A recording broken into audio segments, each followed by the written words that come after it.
Welcome, everybody. My name is Simon Darcy. I'm a senior partner at Evolution. I know many of you. And it's good to be in this group this morning. We are here to experience Matthew and Meredith's Wisdom in the Workplace workshop. I got to personally experience this in a session. I got kind of two versions. I got personally experienced this in October in Venice. And one of the insights I had at that time is it kind of put into stark contrast how much of our decision making and how much of a bias there is, particularly in business, but I think in our default world around cognitive, financial, business data when trying to navigate like what's the right path, what's the right way to go. And we're surrounded by a ton of noise and data. And like in the session with the two of you, I remember feeling like, oh my God, there are so many other sources of intelligence that we just routinely ignore. And so I'm excited to welcome you to this session. I know Matthew and Meredith personally, and they're both, I'll say something about both of them, and then I'll say something about each one of them. They are both like practitioners of, they bring in all the different parts like business, academic, scientific science, but then with heart and with wisdom and with personal practice. And so I am thrilled to kind of see what unfolds as they bring their talents together. Matthew is like just joy and possibility in a human body, as far as I'm concerned. And Meredith, I'm like always impressed with how big your heart, how your brain, the bigness of your brain is only matched by the bigness of your heart. And it's been a pleasure to be able to work with you. So I'm excited for what's in store. And I welcome everybody to this topic, and I look forward to seeing what happens. So welcome. Thank you for kicking us off, Simon. Much appreciated. Matthew, thank you so much, Simon. Slides. Yeah. I'll get us going. Yeah, let's do it.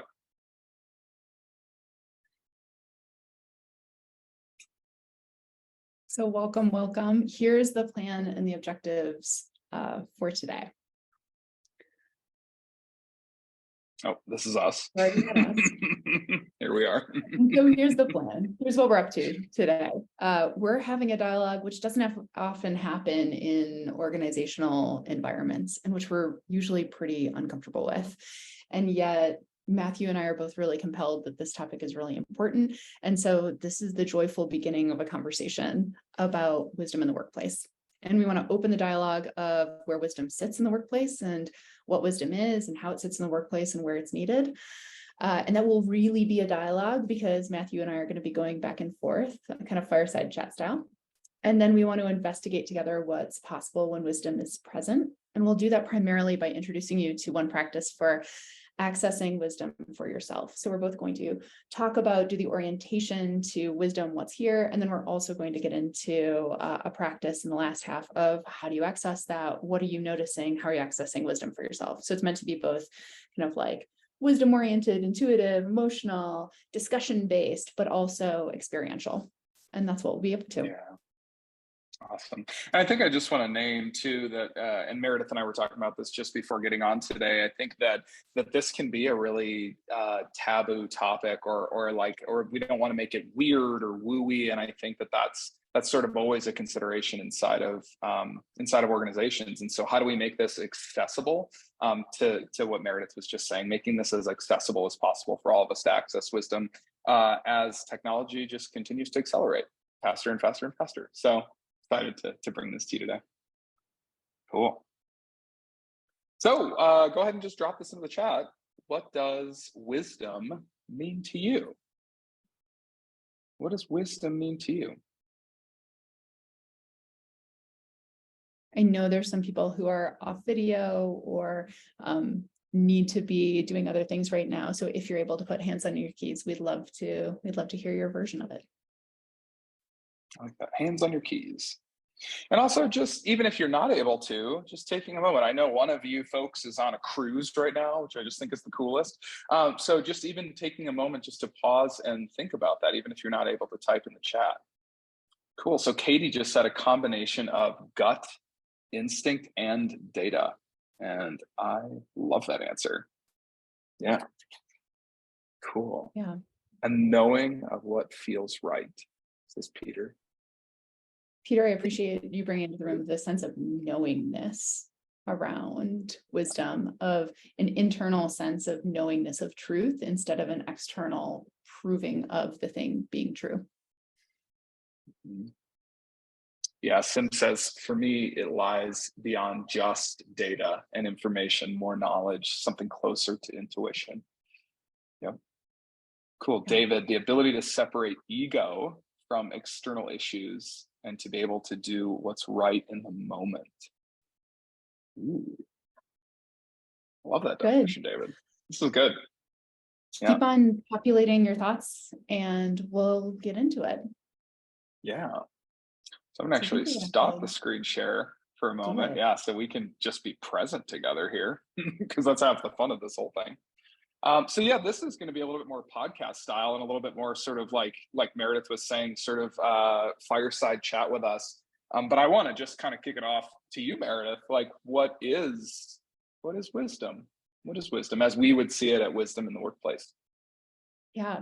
So when I think about wisdom, I think about how, especially in organizational environments, we've been programmed to get information or knowledge and not wisdom. So I want to make the distinction between like knowledge and wisdom, because usually when we go about organizational decision making, and not just organizational decision making, let's be clear, but the way that we've been kind of taught to operate and move through our lives in Western society, we think about bringing in data, a customer model, a financial model, right? Market research, experience of people who have done it before. We bring in all these kind of like cognitive brainy inputs and then put them through our brain decision-making center to come up with an answer.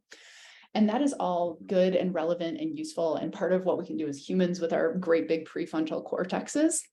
And there's something about that which misses out on some other sense that we call wisdom, or that we, right, in this Wisdom in the Workplace dialogue, Matthew, you and I call wisdom. Mm-hmm. And that's the thing which sits in two capacities, right? It sits in that real like flash of immediate insight, kind of like your fast wisdom of your instinctual reaction to something or your like immediate gut knowing about something. But it also sits in another place that we talk about even less frequently, which is slow wisdom, and the slow wisdom of like deepening in and looking inward, not to even like your thoughts, even past your feelings, and surpassing what David mentioned of your like your ego and your current sense of self into what is actually true in this situation? What's the deeper wisdom here? And so it's accessing that like heartfelt, deeper, reflective wisdom that is the thing that we're trying to bring up and actually create space for in the middle of all this.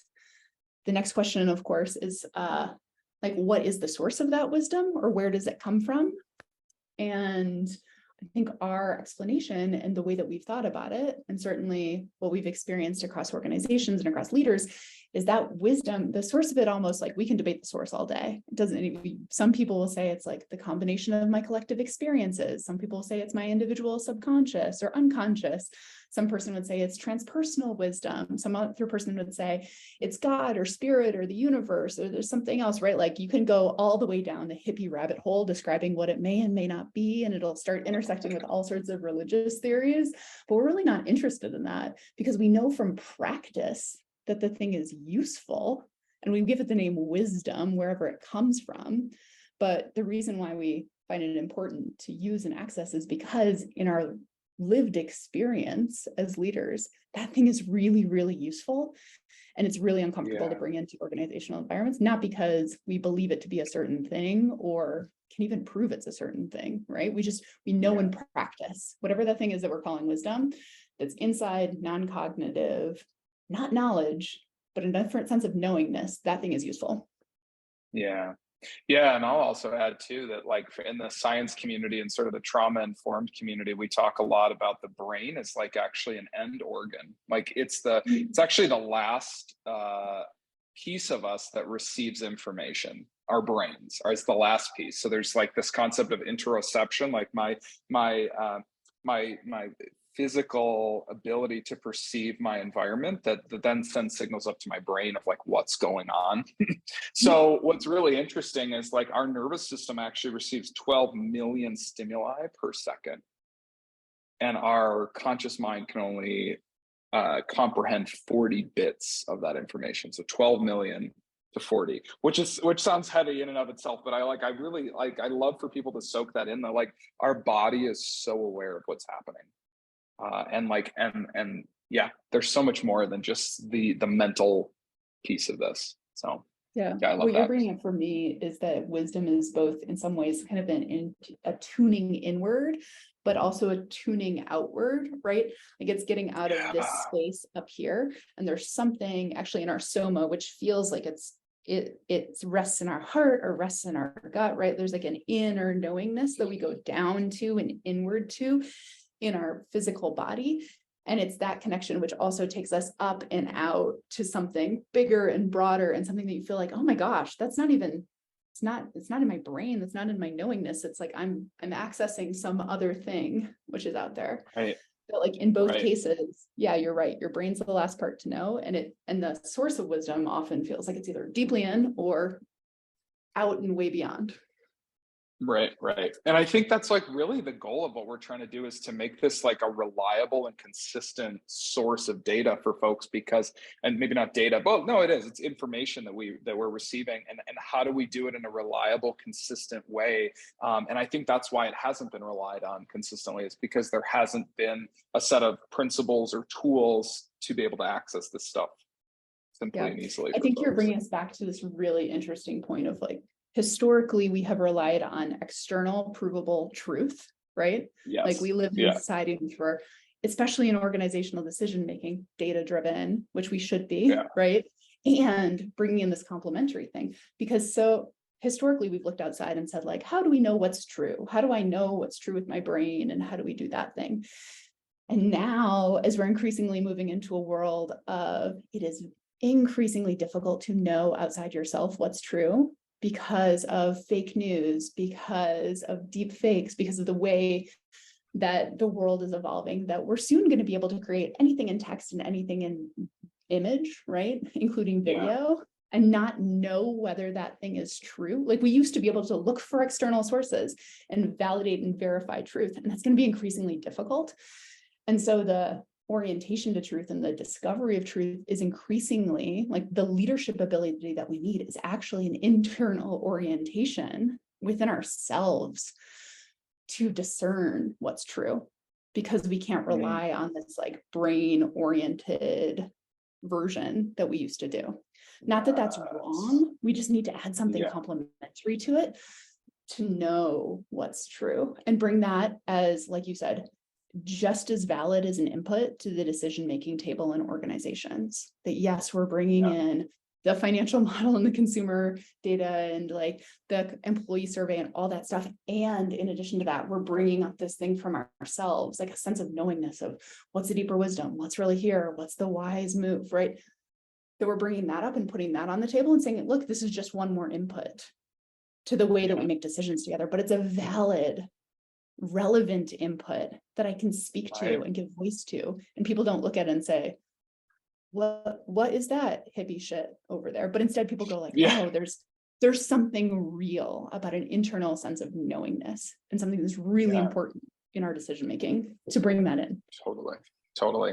Yeah, I love Catherine also said in innermost voice, the one that is the most wise, not the most practical or most responsible, but the voice that is older than you, the voice that has all the answers. Yeah, I love that, Catherine. Totally. And Selena says, I think it'll also impact inspiration. Matthew, can I ask you a question about this? Because I'm curious in terms of like what that voice sounds like to you. And sound might be the wrong thing, because when we get that voice, some people it's like a knowingness, some people it's a visual, some people it's like a hearing, some people like it comes up in totally different ways for different people.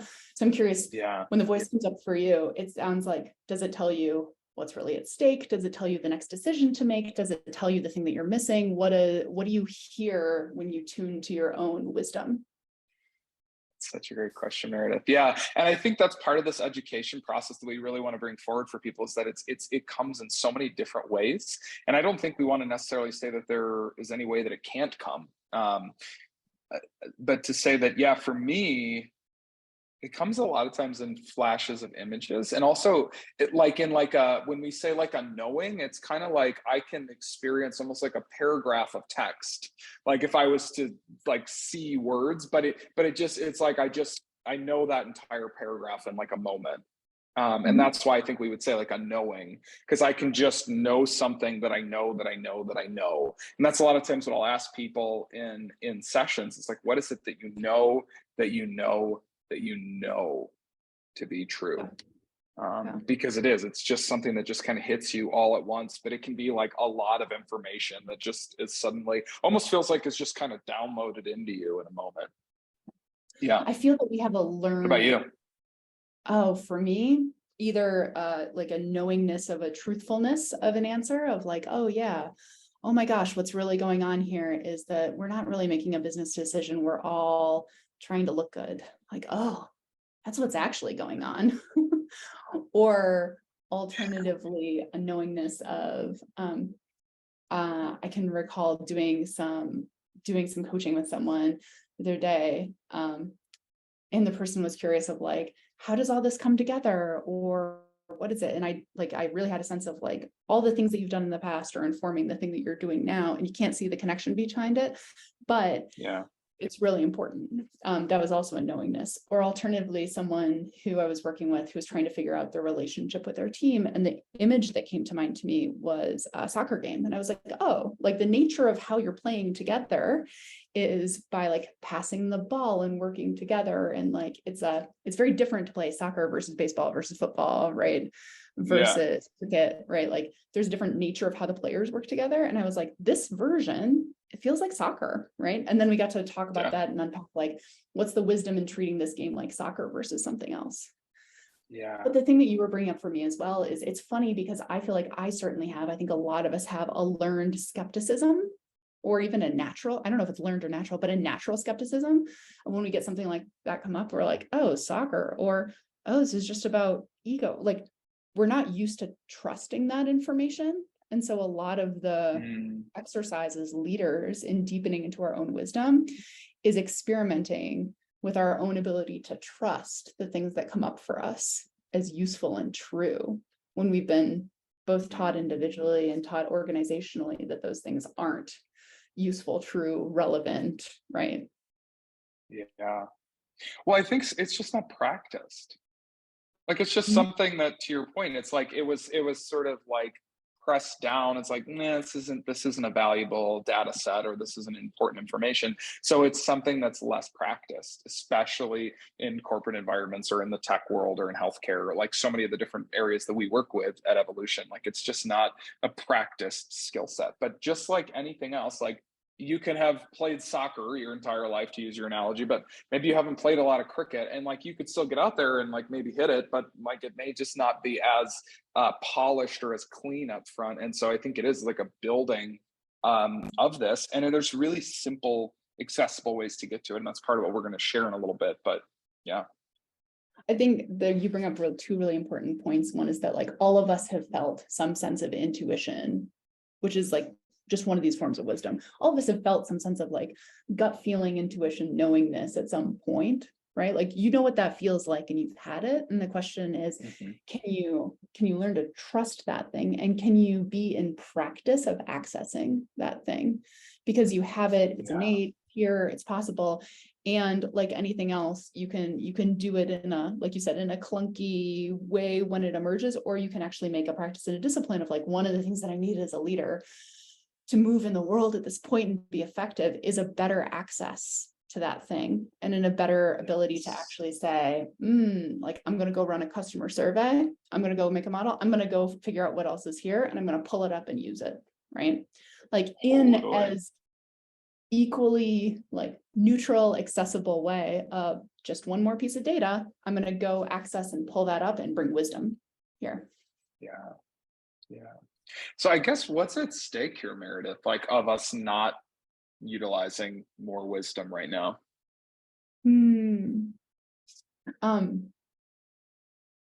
To me, the thing that we're missing when we're not accessing wisdom, and the thing that's really at stake is it's almost like we're playing at a really superficial level, right?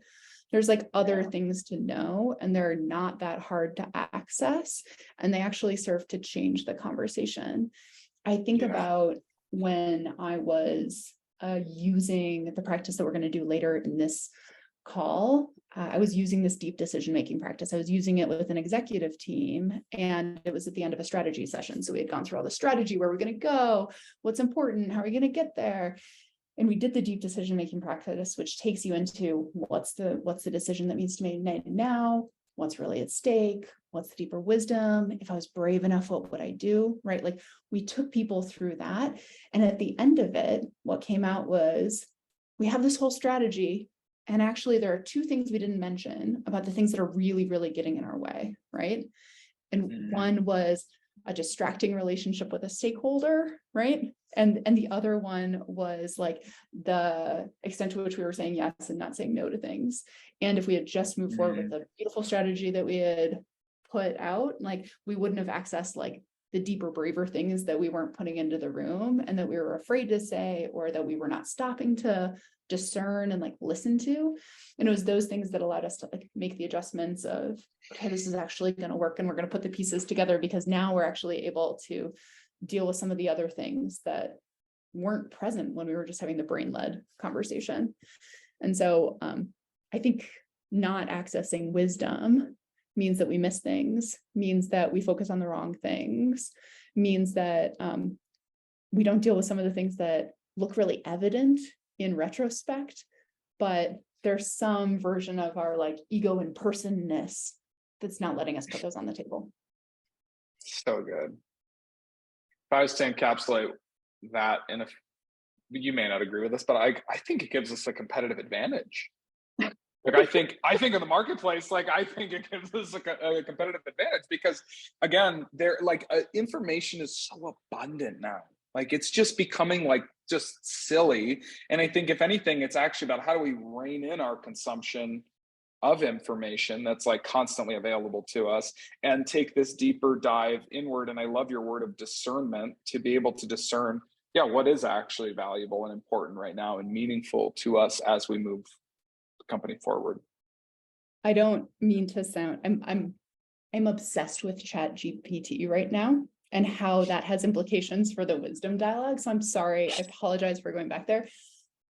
But knowledge and information are increasingly cheap, and not even cheap, but just completely free, right? So ChatGPT can consolidate an answer to any question that you have, and it can give you an answer, and it is literally reflective of increasingly reflective of the body of knowledge in the world, right? And so it's not random. It is actually collective of like what we figured out as humanity so far is relatively well and increasingly well represented in ChatGPT. And you're right, because everyone has access to that, and that's here for all of us. And the thing about those answers is that they are knowledgeable, and they have information, and they do not have wisdom, right? And they certainly don't have the next cut of wisdom, of the deeper thing that's emergent. They reflect human experience to this point, and they do not reflect the emerging truths that we are just figuring out as a species, right? And the place that actually lies is in this capability and in this capacity to access wisdom and bring that into the thing, versus like, sure, I'm going to use ChatGPT and all the things to do my work, but I know it's not the thing that makes me differentiated, or give me a competitive advantage versus others. The thing that's actually going to give me a competitive advantage is the orientation to, but what else? But what am I missing?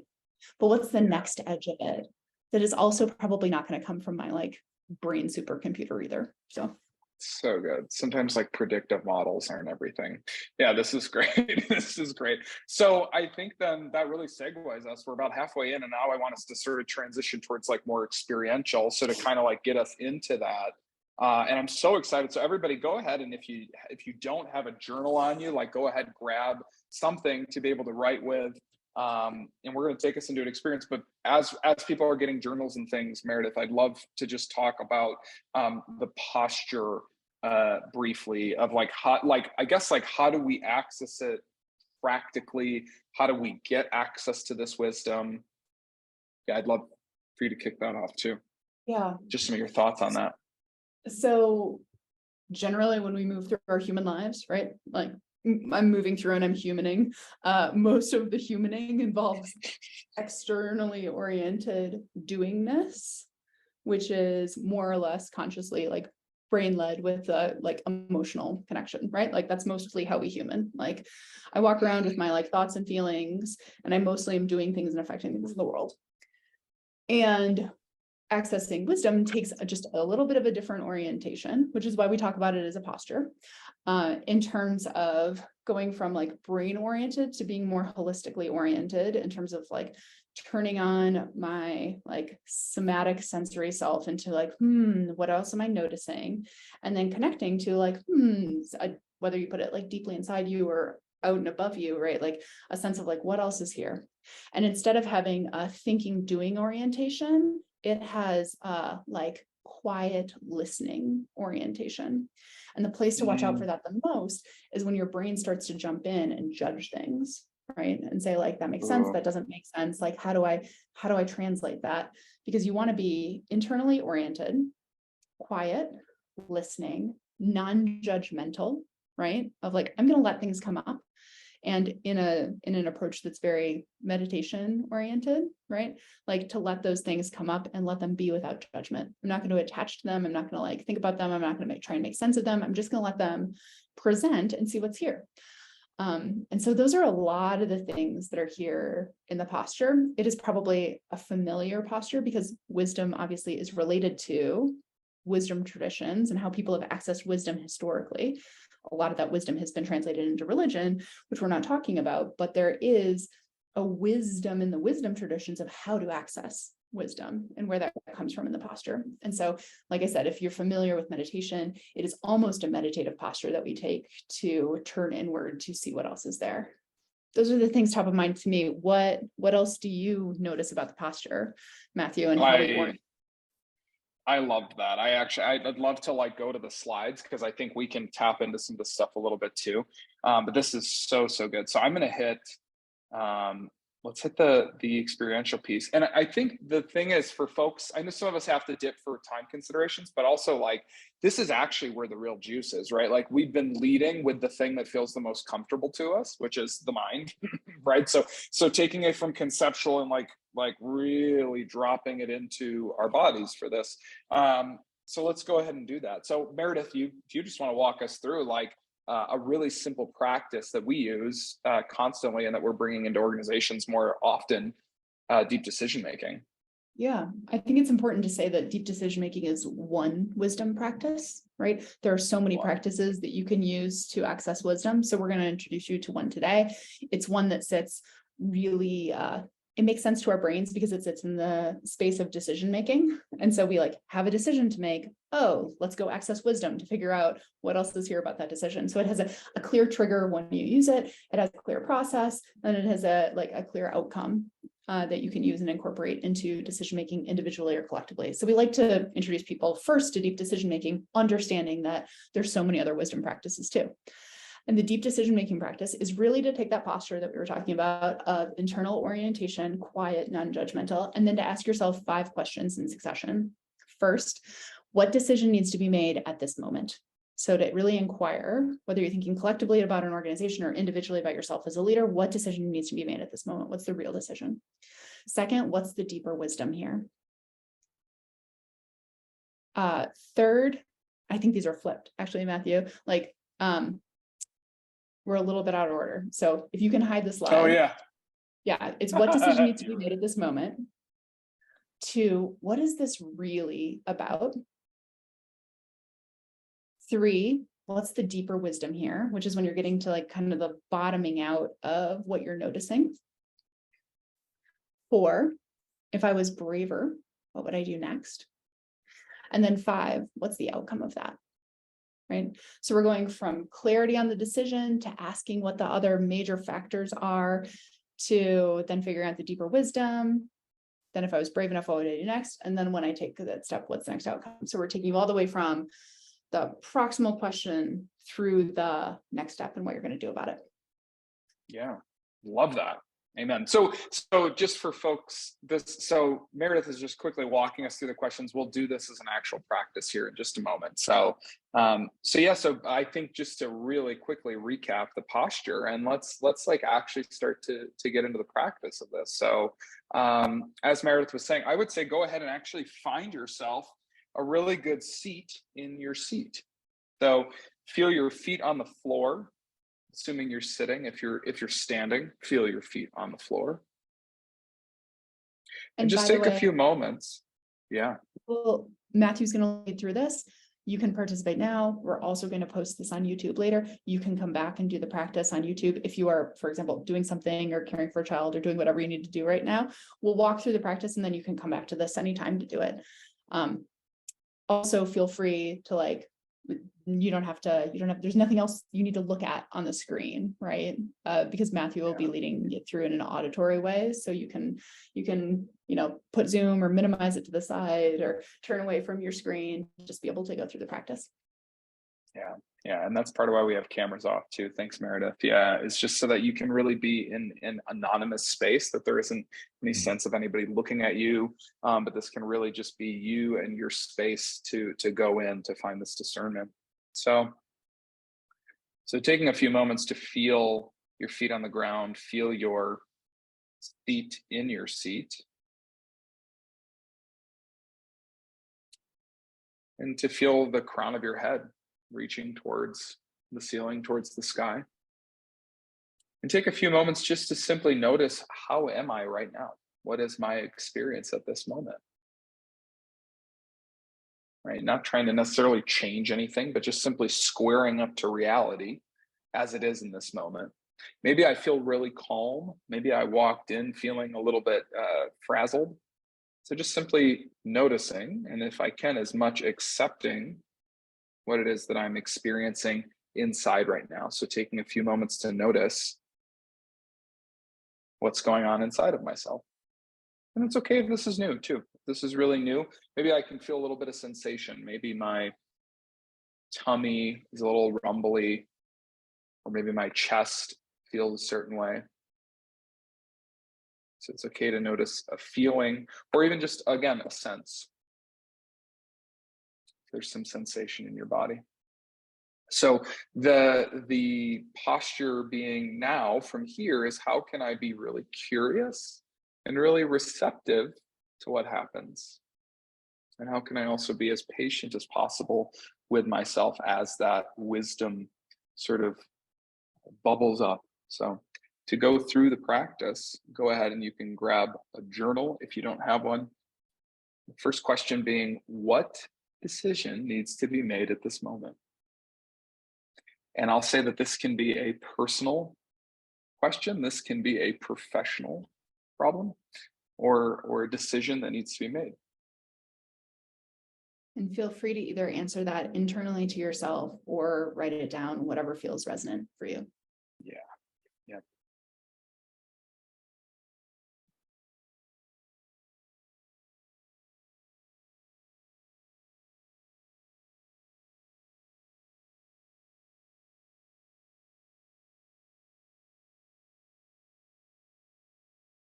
And I would say if there's many questions or decisions that need to be made, maybe just for right now, just pick one.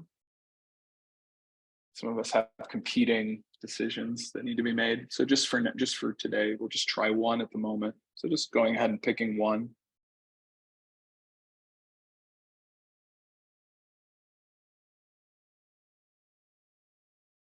And as Meredith said, the second question, what is this really about?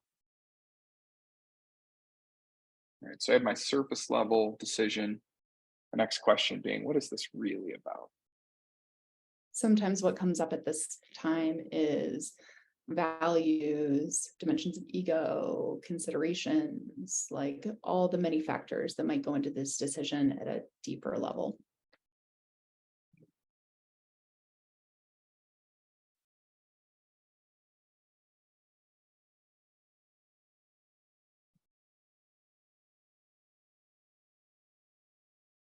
So if I can slice it one layer deeper, what is this really about? Third question, what's the deeper wisdom here? What's the deeper wisdom here?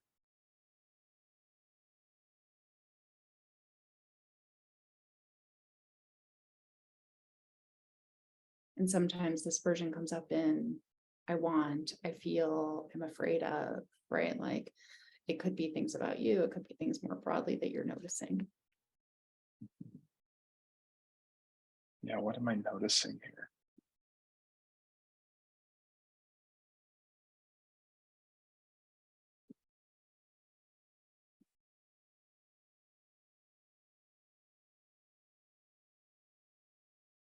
Being as patient with yourself as possible. Sometimes this just takes a few moments. As I really sit with this thing, what's the deeper wisdom here?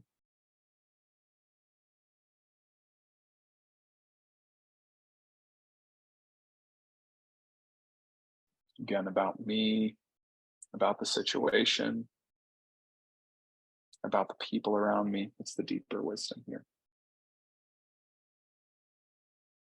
Fourthly, if I was brave enough, what would I do next?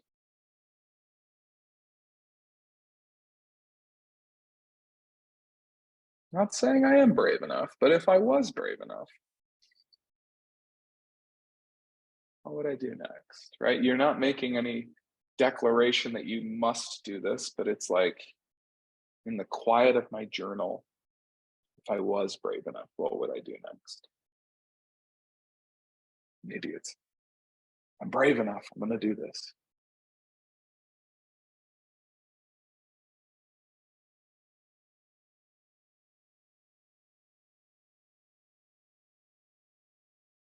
If it ever feels like it's too much, feel free to, again, notice your feet on the ground, notice your seat in your seat, notice your breath. If I was brave enough, what would I do next? And the final question, when I take that step, what's the outcome? So if I can future project my being into having taken this step, what is the result? What do I have? What's the outcome? So assuming I do take that step, what's the outcome?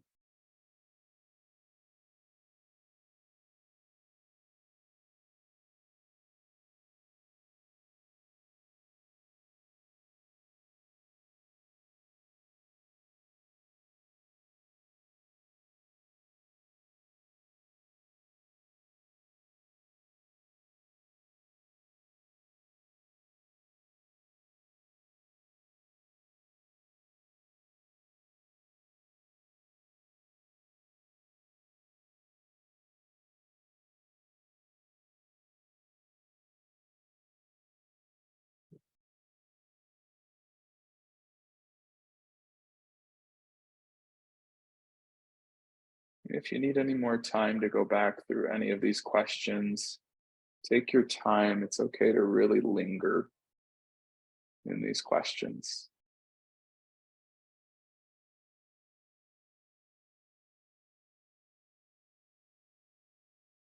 And if you're listening to this after the fact, or again, you can always come back and pause at each question. Just pause the recording until your answer is full and fully here. Yeah.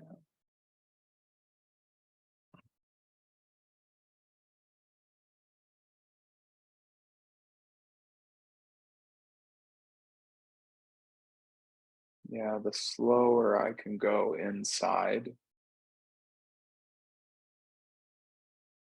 The softer I can be inside, the answers usually come with a little bit more clarity. There's more space for them. And Matthew, as we come out of this practice, I just want to note a couple of things for people, which is that sometimes when you go through deep decision making, you feel like you unearth some stuff and there's more figuring out of the stuff to do before you figure out if I was brave enough, what would I do next? When I take that step, what's the outcome? Matthew led us through this in just a few minutes.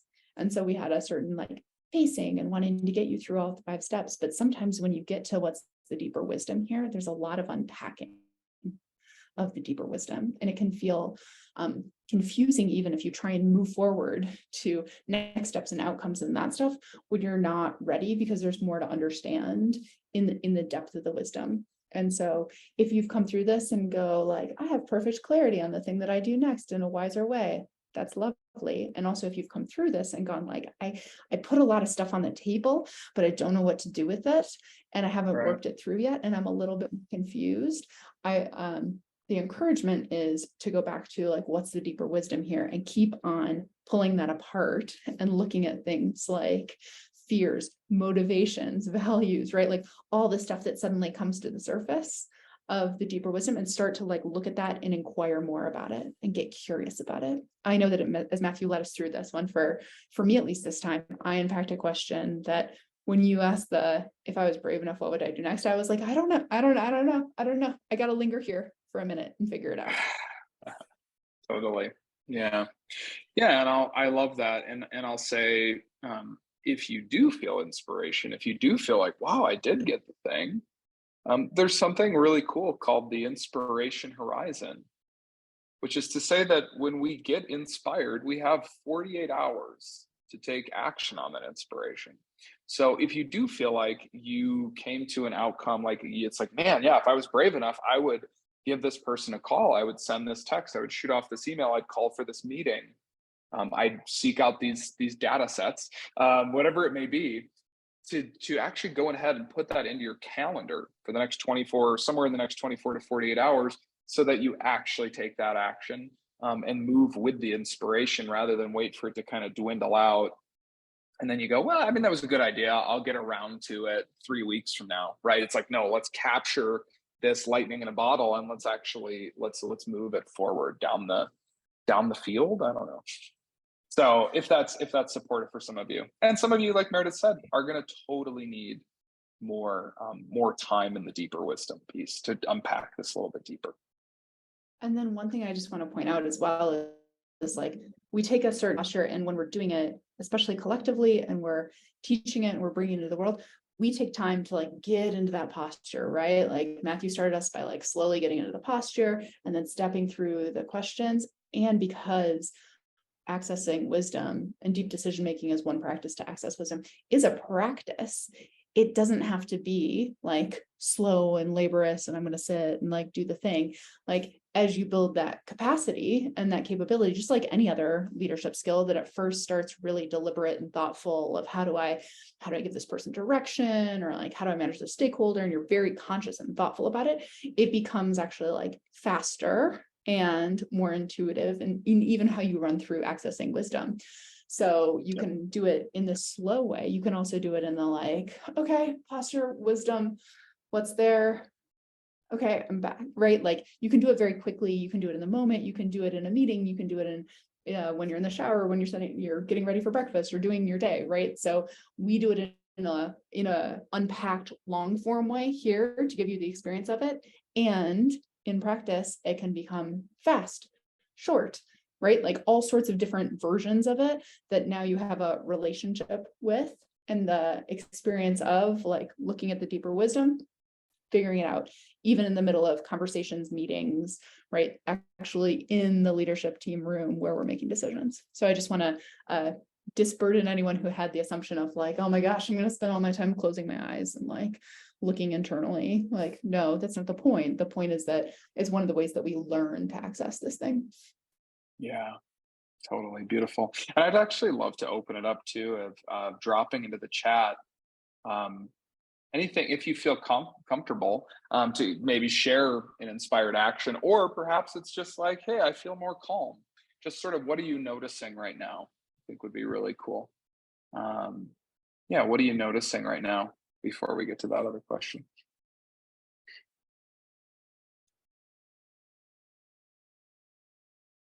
Yeah, thanks, Meredith. What are you noticing right now? What am I noticing? Yeah, what are you noticing, Meredith? I'll start by giving voice to my thing, because I practiced while you articulated, was like the deeper wisdom that my question brought up for me was a lot of fear around it, of like, oh, I'm really afraid and I'm really attached to things here. And the deeper wisdom is that like me in this world, in this body, has like fears, expectations, and attachments that are actually getting in the way of me even making the decision, or me even moving forward. And so for me, it was a call to kind of like put attention over here and figure this stuff out before moving forward. Cool. Yeah. So some priorities to consider. Yeah. Wonderful. I love it.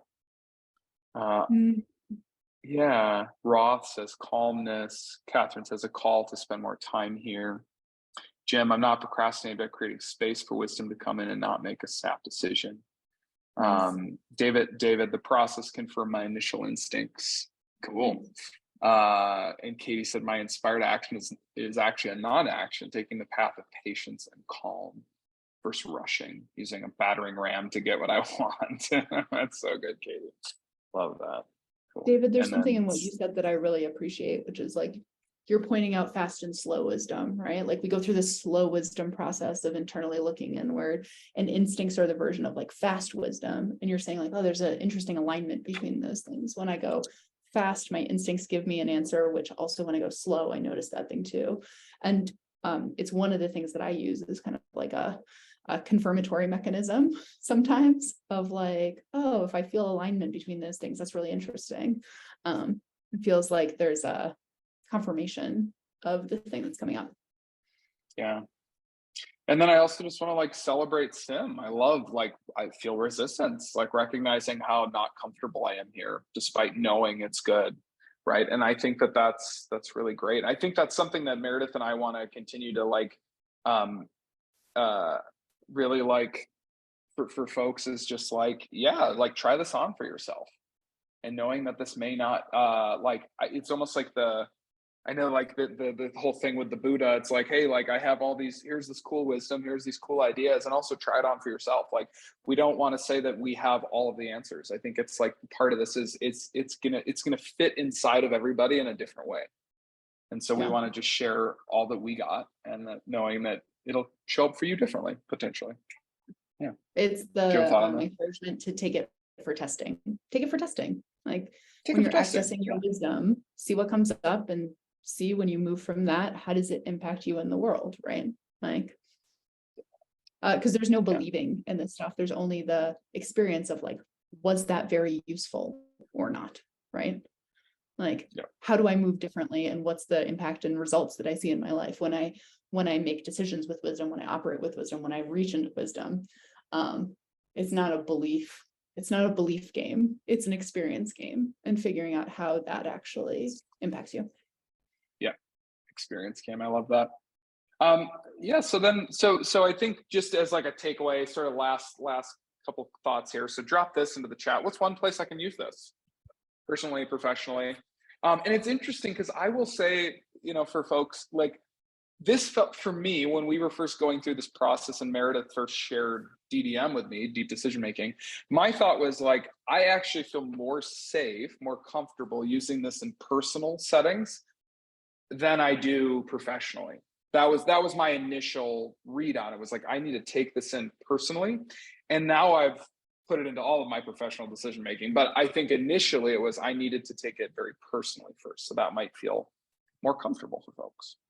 So yeah, what's one place that you could use this personally or professionally?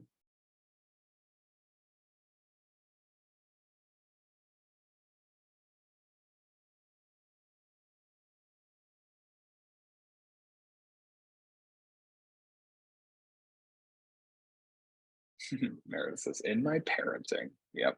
Yeah, That's a really good I one. think about this and access this a lot professionally, and it's probably like shadow parts of me where I go like, oh, it feels more triggering to use it actually in my parenting.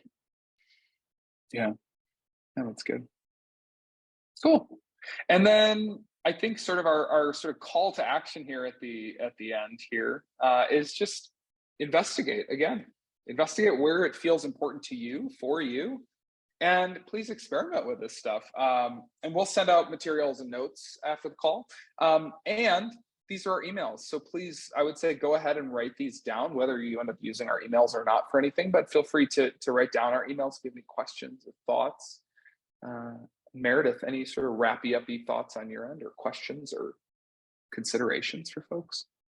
I just want to wrap by saying, Matthew and I were talking in advance of this and about how it feels like a joyful start to have this conversation, and it feels kind of high stakes because of the ways in which historically wisdom hasn't been normalized, approved of, activated, respected in a lot of organizational contexts. And so it feels kind of like edgy and spicy and even a little scary. I noticed that I have different versions of fear that come up in initiating this conversation and having this conversation. And it's so important that that got us over the hurdle of our fears and worries anyway. And so I want to notice and appreciate all of you coming to be part of a conversation that doesn't feel normative, but does feel, I think, evolutionary in really important ways. So thank you. Evolutionary, I love that. Yeah, thank you so much, everyone, for your time. And thank you to Simon for that really lovely intro. Thank you, everyone, for joining us. Thank you, Alexi. And I think thank you, Evolution. And thank you, Meredith. It's been lovely. Bye, all. We'll see you soon. Bye, all.